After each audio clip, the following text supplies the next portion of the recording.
अगली थ्योरम है हमारे पास, अगर n एक इंटीजर है और 1 से बड़ा है then product of d divide n equal आना चाहिए n की power dn by 2, where dn का मतलब number of positive divisors of n। ठीक है, ये किस चीज को शो कर रहा है, n के जितने डिवाइजर्स हैं उनकी प्रोडक्ट को। तो इसको सपोज हमने p नाम दे दिया लेफ्ट हैंड साइड को।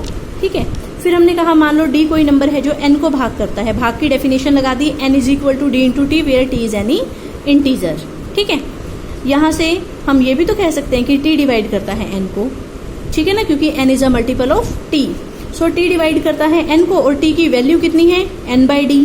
t की वैल्यू उठाकर अगर मैं यहाँ पुट कर दूँ तो इसका मतलब n बाई डी डिवाइड करता है n को। इसका मतलब अगर d डिवाइड करता है n को तो n बाई डी भी डिवाइड करेगा n को।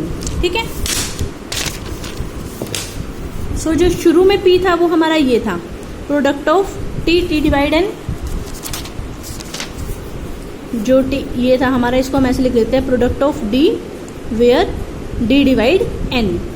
लेकिन इसको ऐसे भी तो लिख सकते हैं product of n by d d divide n, क्योंकि अगर d भाग करता है n को तो n बाई डी भी भाग करता है n को। ठीक है, तो हर एक d के कॉरस्पॉन्डिंग आपको एक n बाई डी मिलेगा। ठीक है ना, so product of d divide n लिख दो, चाहे product of n by D divide n लिख दो, एक ही बात है। ठीक, तो ये मैंने p की दोनों वैल्यूज लिख दी। इसके बाद क्या किया, इन दोनों को मल्टीप्लाई कर दिया। लेफ्ट में तो हो गया p का स्क्वायर, राइट में प्रोडक्ट और d into n by d, d से d कट के क्या रह गया, खाली n।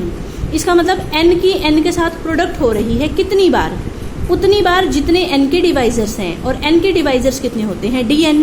इसका मतलब n की n के साथ कितनी बार प्रोडक्ट हो रही है, dn टाइम्स प्रोडक्ट हो रही है, तो ये हो गया n की पावर dn। ठीक है, सो जब स्क्वायर हटाएगा तो ये पावर अपॉन में आ जाएगी और p की वैल्यू पुट कर दी, और यही हमें प्रूफ करना था। अब इसके बहुत ही आसान आसान एग्जाम्पल्स हैं। हमें d निकालना है 630 का। d निकालने का क्या फॉर्मूला था, पहले हम 630 की फैक्टराइजेशन कर देंगे और फिर जो जो पावर थी उनमें एक एक प्लस करके उनको आपस में मल्टीप्लाई कर देंगे। पावर कितनी है, 1 2 1 1। ठीक है, उनमें एक एक जोड़ते गए, एक में भी जोड़ दिया, 2 में भी, एक में भी, एक में भी, और जो ये आए चारों नंबर्स इनको आपस में मल्टीप्लाई कर दिया, तो ये हमें पता चल जाएगा d ऑफ 630। सिग्मा 630 निकालने का ये फॉर्मूला था। ठीक है, ये फॉर्मूला था इसका, और जिसमें P1 का मतलब पहला प्राइम जो इसकी फैक्टराइजेशन में आएगा जो कि 2 है, K1 का मतलब जो उसकी पावर थी, तो P1 हो गया 2, K1 हो गया 1, P2 हो गया 3, K2 हो गया 2, P3 हो गया 5, K3 हो गया 1, P4 हो गया 7 और K4 हो गया 1। ठीक है ना, सबकी वैल्यू उठाकर इस फॉर्मूले में पुट कर दी। ठीक, ऐसे ही ये नेक्स्ट क्वेश्चन है, n ये दे रखा है और हमें इसका d निकालना है। ठीक है, तो P1 हो गया P, K1 हो गया 2, P2 हो गया Q, K2 हो गया 3। बस इस फॉर्मूले में पुट कर दी, जो जो पावर थी उनमें एक एक जोड़ के मल्टीप्लाई कर दो।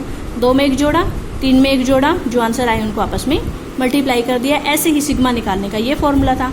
बस P1 और K1, P2 और K2 की वैल्यूज पुट कर दो तो आंसर आ जाएगा। अगला क्वेश्चन है, find all n such that d of n is equal to 10। ऐसे सारे नेचुरल नंबर्स बताओ जिनका d निकाले और आंसर 10 आ जाए, मतलब कि जिनके 10 डिवाइजर हों। ऐसे कौन कौन से नंबर हो सकते हैं, और ऐसे सबसे छोटा नंबर बताओ जिसके 10 डिवाइजर हों। ठीक है, मान लो हमने ये n ले लिया जिसमें हमें पता है pi सारे अलग अलग प्राइम है, और मान लो ये जो पावर है वो एक या एक से ज़्यादा है, और हमने ये प्राइम इस तरह से लिख लिया कि जो पावर है वो इंक्रीजिंग ऑर्डर में है। ठीक है, प्राइम्स का चक्कर नहीं है कि वो इंक्रीजिंग है या डिक्रीजिंग है, पावर्स जो है वो इंक्रीजिंग ऑर्डर में हो। इस तरह से हमने इन प्राइम्स को सेट कर लिया। ठीक है, नाउ d ऑफ n कितना था, 10। वैसे d ऑफ n का ये फॉर्मूला होता है। अब आप सोचो कि कुछ नंबर्स को आप मल्टीप्लाई कर रहे हो, आंसर 10 आएगा, ऐसा कब होगा, या तो हम 2 और 5 को मल्टीप्लाई करेंगे या 1 और 10 को मल्टीप्लाई करेंगे। इसका मतलब ये जो प्रोडक्ट है वो कितने नंबर्स की प्रोडक्ट हो सकती है, ये सिर्फ 2 नंबर्स की प्रोडक्ट हो सकती है। ठीक है ना, तो जिस r की वैल्यू या तो 2 होगी या r की वैल्यू 1 होगी। r का मतलब है कितने नंबर्स की प्रोडक्ट। अब यहाँ पर जो n है, अगर मैं r1 लेती हूँ तो 10 मतलब कि एक सिंगल नंबर की भी प्रोडक्ट हो सकती है और 2-2 नंबर की भी प्रोडक्ट हो सकती है यहाँ पे। ठीक है, क्योंकि 10 है, 10 को खाली 10 भी लिख सकते हैं और 10 को 2 गुना 5 भी लिख सकते हैं। ठीक है ना, सो पहला केस मैंने लिया, मान लो r की वैल्यू 1 है।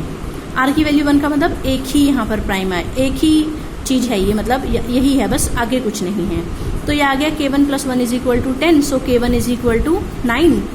n की वैल्यू हमारी क्या थी, P1 की पावर K1 तो ये हो गया P1 की पावर 9 और एक ही बस प्राइम आना है क्योंकि R की वैल्यू कितनी है 1। तो n ऐसा दिखाई देगा तो उसके D ऑफ n कितने आएंगे 10। दूसरा केस जब R की वैल्यू 2 है, ठीक है, R की वैल्यू 2 है, इसका मतलब अब की बार 2 टुकड़े हैं, अंडरस्टूड में से एक टुकड़ा 2 होगा, एक 5 होगा। तो हमने K1 + 1 को 2 मान लिया और K2 + 1 को 5 मान लिया। यहाँ से K1 की वैल्यू 1 आ गई और K2 की वैल्यू 4 आ गई। K1 K2 की वैल्यू उठाकर यहाँ पुट कर दो और R की वैल्यू 2 है तो मतलब 2 ही प्राइम्स हैं। K1 K2 की वैल्यूज पुट कर दी, ठीक है, एक की 1 एक की 4। इसका मतलब अगर dn 10 है तो n के पास क्या क्या ऑप्शन है, या तो n ऐसा दिखाई देगा या फिर n ऐसा दिखाई देगा, ठीक है ना। सिंपल है बिल्कुल। आपको dn 10 दिया था, आपने dn की वैल्यू पुट कर दी। अब ये हो सकता है 10 लिखा है तो इसका मतलब खाली 10, ठीक है, ये वाला नंबर हो सकता है खाली 10 हो, या हो सकता है 2 की प्रोडक्ट हो जिसमें से एक 2 और एक 5 है। तो हमने पहले खाली 10 वाला केस भी डिस्कस कर लिया कि K1 + 1 की वैल्यू 10 है और बस ये एक ही है अकेला, ठीक है ना। और दूसरे में एक को 2 और एक को 5 ले लिया, 2 से ज़्यादा तो हो ही नहीं सकती। तो n कैसा दिखाई देगा, या तो किसी प्राइम की 9 पावर टाइप का दिखाई देगा या फिर एक प्राइम इंटू दूसरे प्राइम की पावर 4 टाइप का दिखाई देगा। अब इसके ऑप्शन देखो, मान लो P मैंने 2 ले लिया तो ये हो गया 2 की पावर 9, P मैंने 2 ले लिया, Q मैंने 3 ले लिया तो ये हो गया 2 × 3 की पावर 4। हो सकता है मैं ये 3 ले लूँ, ये 2 ले लूँ तो ये हो गया 3 × 2 की पावर 4। ये आया 512, 162 और 48, ठीक है। तो इट मीन्स ये जो 48 ऑप्शन है वो सबसे छोटा है क्योंकि 2 और 3 ये 2 ही प्राइम है जो कि हमारे सबसे छोटे में गिने जाएंगे। सबसे छोटा तो 2 ही है। अब ये दोनों अलग अलग भी लेने थे हमें, तो एक को 2 लेंगे, एक को 3 लेंगे। इसको 2 इसको 3 लेके भी देख लिया और इसको 3 और इसको 2 लेके भी देख लिया।